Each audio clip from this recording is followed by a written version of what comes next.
I have a fun fact for the homeowners out there. The United States government came out with the 25C tax credit.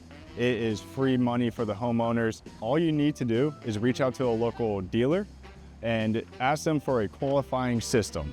So it is up to $600 for a straight cool, up to $2,000 for a heat pump. But the United States government is saying, hey, if you make your home more efficient, we will give you some relief with that, financial relief. Now, the one easiest way you can tell if you were sold a qualifying system is if you have your AHRI certificate, which is needed to pull permits. At the top right, it will say potential eligibility for the 25C tax credit.